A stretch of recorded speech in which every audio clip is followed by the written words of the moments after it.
I'm going to be making a video for you today that you can share with anybody who just purchased a Harley-Davidson motorcycle, or maybe you purchased a Harley-Davidson motorcycle and you don't know these things. Most of these tips are going to be 2017 or newer, but if you just purchased a Harley, these tips are going to be very helpful for you to get started, to get you on the road, and to understand your bike better. So we're going to get into the video and get started. Let's go.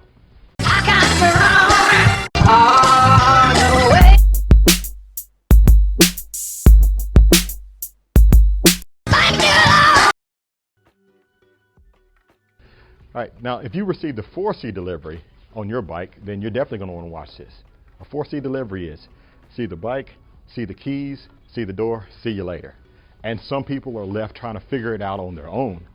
Well, today we're going to go into what you may have been told because you bought your bike from a good dealership, I'm sure, but you might not have remembered because you're so excited about purchasing your new Harley-Davidson motorcycle. So let's get into it. While I have the camera right there, the first thing we're going to talk about today is this air cleaner. This right here is a rain sock. It's not meant to stay on your motorcycle. This air cleaner needs to breathe, and this is to do exactly as the name describes. It's a rain sock. Put it on only when it rains. When you leave the dealership, if this is on your bike, because you should have got one of these, then make sure you take this off. Keep it with you in your saddlebag, and if you get caught out when it's raining, then you have it. But keeping it on your bike restricts airflow, and you don't need that. So number two, your motorcycle is designed to run off 91 octane. So you want to make sure that you put in 91 octane or better. I would say anywhere between 91 and 93, but you make sure you check with your Harley-Davidson service advisor if you have any questions. Number three, some of these motorcycles have an audible alarm system. That means when the bike has been tampered with, the alarm will make a noise. Now, if you don't have a motorcycle with an audible alarm system and someone tampers with the motorcycle, you can see that the flashers will flash, but you don't hear anything. If you have an audible alarm with the siren on it, you will actually hear something. So if you want something that has another level of security, then get you an audible alarm. Okay, so number four, it will start with the kickstand down. If you turn the motorcycle on and you try to start it, you can leave the kickstand down. With the clutch pulled in, it will start. Another thing I want to share with you, it will start in first gear. Now, I'm not going to simulate that because I don't want to start this motorcycle without pulling the clutch in, but if you hit the starter, the bike will start in first gear and it will send the bike surging forward. More than likely it will die, but always pull the clutch in before you start the motorcycle. So the next tip is how you lock your bars. You turn your bars all the way to the left and then turn your ignition switch all the way to the left. Then you want to take your barrel key, insert it in the ignition, push down, and turn that all the way to the right. And that locks your bars. You have to have the key present to unlock it again, turn it back to the center, and now your bars will freely move. Okay, so this is how you put your bike in accessory mode. So with the key fob present, you want to turn the ignition all the way to the right. And now you're in accessory mode. Now you notice the motorcycle will not start in accessory mode. So how do you turn on your Harley-Davidson motorcycle? Well, there's three steps. First, you want to turn on the ignition switch. Then you want to change the kill switch from stop run to run. Always pull in the clutch and hit the start button right here. Just like that. Now, what's the proper way to turn it off? There's actually two ways you can turn it off. I'll show you the wrong way. Well, it's not the wrong way. You can turn it off this way. That turns everything off. But I'll show you the proper way to turn it off.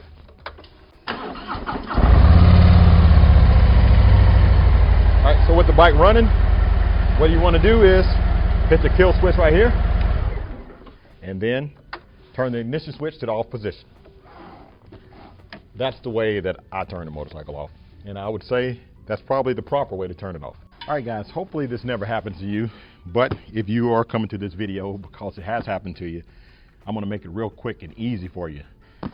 you lost your key fob, or your key fob battery went dead. You went for a ride, you thought you had your key fob because you started the bike, and now you no longer have it, or just something happened to your key fob. Well, these next couple of tips, I'm going to teach you how to start your motorcycle with a pin code without the key fob. But in order to start it with the pin code, you need to know what the pin code is.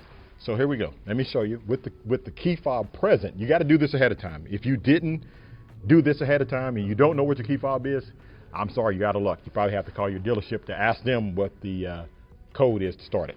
So here we go. Key fob present. Turn this on,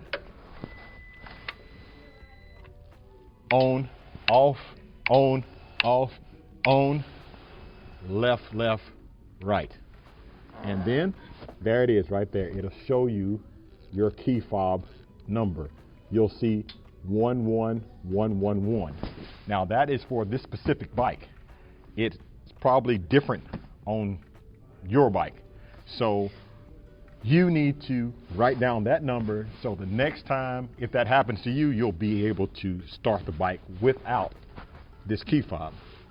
Now, since I have that up, I want to show you how to change the key fob code. Have to do that again. So again, with the key fob present, turn the ignition switch on, kill switch, cycle through it 3 times.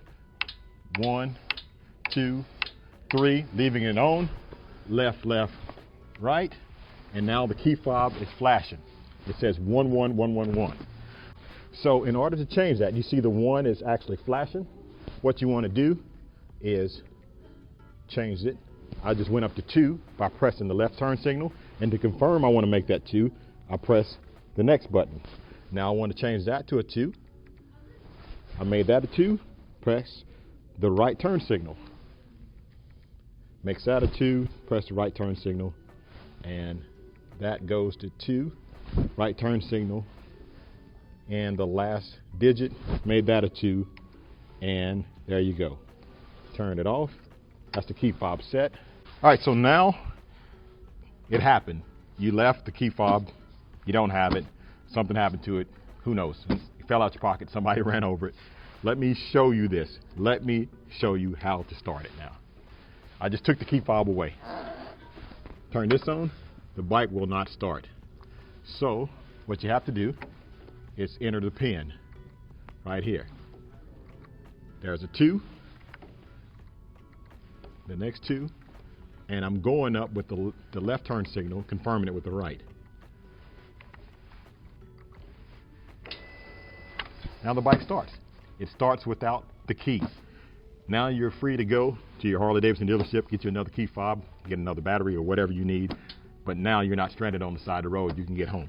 Now, the ones that was in this bike and the 2s are just an examples. You can make it any 5-digit pin code that you want, and then you write it down in your owner's manual that you leave at home, or tell it to your spouse so they can remember it, or put it in your cell phone. You don't want to get stuck out and not be able to ride the motorcycle back just because you didn't take the time to find out what your pin code is and to actually set it up. So that's why I said save this video in your playlist. All right, so you just bought your brand new Harley-Davidson motorcycle, and you may be loading it up on the trailer, you might be putting it in the back of a pickup truck, or you might be on your way down to Daytona in the wintertime, and you need to learn how to put this thing in transport mode. Here's the thing, it's important to put it in transport mode because if you put the bike on the trailer without the key fob, then the lights are going to flash the whole way down the road, and you could get to your destination with a dead battery, and you don't want that. Or if you decide to leave the key on the motorcycle and you're traveling down the road, then you're compromising the security of your motorcycle. Somebody can easily take your bike. So this is so simple and so easy that I never ever want to see anybody going down the road again with their headlights, with their lights flashing because they forgot to do it. Okay, I said that, I've done it twice, I'll admit it. Even though I know how to do it, I actually forgot to put it in transport mode. So let me show you how easy it is. With the key fob present, turn the key on, turn it off, red light flashes, press both turn signals that way, and it says activate transport mode. Just like that, active transport mode. Now it's in transport mode. You're free to take the key away and the security system is disabled.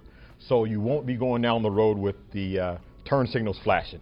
Now, however, when you get to the destination where you're going, you want to have the key fob with you. And to take it out of transport mode, all you have to do is have the key fob present, cycle the ignition switch, and it's out of transport mode, and everything is right back to normal. So literally, it takes a switch turn and 2 buttons to put this thing in transport mode, and you don't have your lights flashing as you're going down the road. And that alone is enough to save this video. Guys, you make sure that you subscribe to this channel, because tips like this, if you really want to know more about this GTS, this Boom GTS system, some other Harley-Davidson hacks and tips that I can tell you, make sure you subscribe to the channel, because I have more that I could show you. So let me show you this.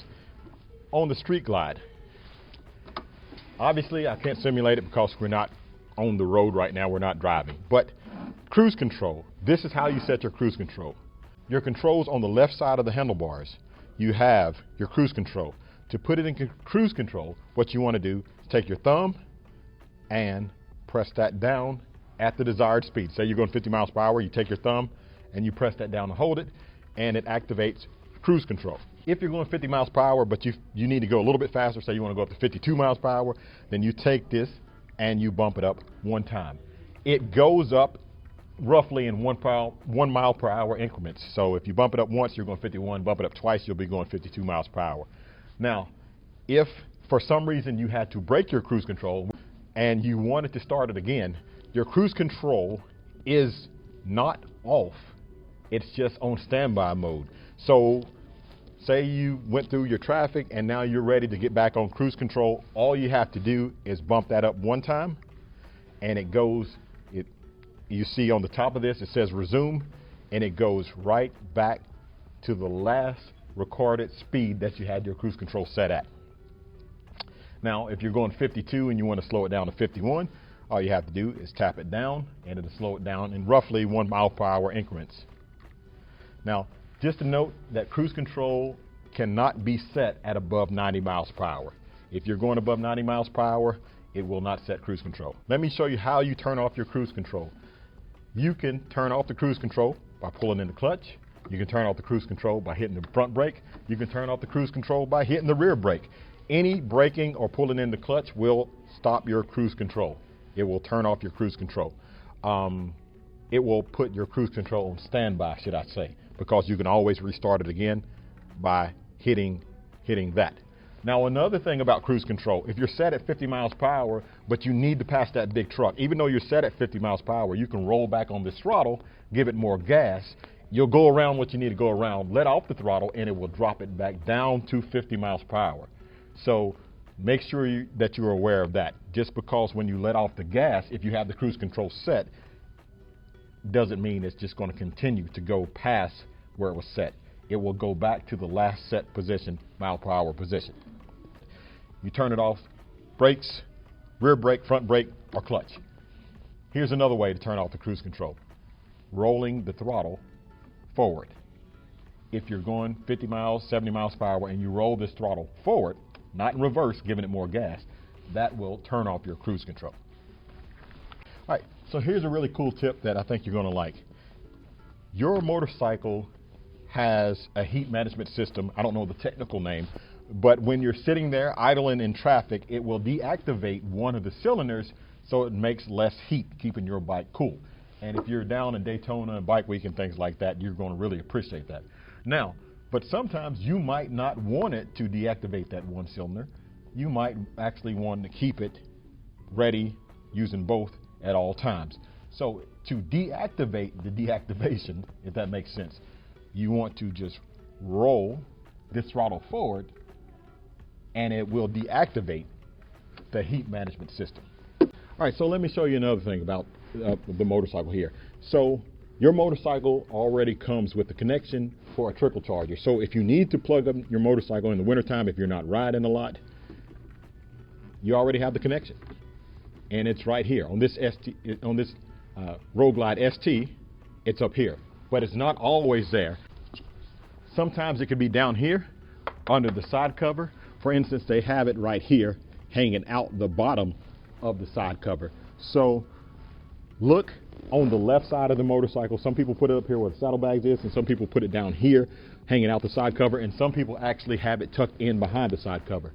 So if you need to put your motorcycle on trickle charge, it already comes equipped with the connector. And just for those who don't know what a trickle charger is, it maintains your battery during your off season when you're not riding the motorcycle. So it's always going to be on your left side. Some people, again, tie it out here, and some people bring it out under the side cover. I'm not going to take these saddlebags off, but in order to get under the side cover fully, because you can kind of peek through and see, but you need to take the saddlebag off, and the side cover just pops off just like that. Real easy and simple to get to. Okay guys, so let's talk about one more thing. Let's talk about tip over mode. Hopefully it doesn't happen to you, but if you accidentally drop your motorcycle, if your motorcycle tips over while it's running, then you will see right here, it's going to say tip over. And the flashers are going to be flashing, and you're going to go to start your motorcycle, and your motorcycle will not start. So this is what you do. Obviously, I'm not going to take this new 2022 Street Glide and lay it on the side, but this is what you do when it's in tip over mode. You want to take it, turn the switch on. Well, it's already running, so the switch should be on. You want to turn the switch off, turn the switch back on, and hit both the left turn signal and the right turn signal, and then the motorcycle started as usual. Tip over mode will be deactivated. So finally, we're going to talk about something that gets a lot of people. It's the four-way flashers. When you turn your four-way flashers on, or your hazard lights as people would say, right here, you turn that on. You turn that on with the motorcycle turn on. Your flashers are going to flash. But then you turn the motorcycle off, and you still have your four-way flashers on. And you go to press the button again, and they won't turn off. Well, what you have to do is turn the ignition switch back on, then hit that button, and as you can see, they're off. All right, guys, so that's it. That is the video. Some tips. That was 21 tips on your new Harley-Davidson motorcycle. Again, hopefully you learned these from the dealership, but I'm sure you were so excited to pick up your new motorcycle that you might have forgotten. So make sure that you hit the subscribe button, the notification bell to be notified when videos like this come available, and share it with your friends. This is how we grow this channel, guys. If you would share this video with your friends, I'm sure they will appreciate one of these tips somewhere. So, and also save it in your playlist. All right, guys, so I want to thank you for watching. Again, check with your local Harley-Davidson dealership if you have any questions, and always refer to the owner's manual. Again, guys, if you'd like to learn some tips with the new Boom GTS system, make sure you put that in the comments below. And also, will you do me a favor and do one more thing? Comment below what you ride and where you're from. Guys, I want to thank you for watching. Don't forget to like, share, and subscribe. Keep gliding, and as always, have a blessed day.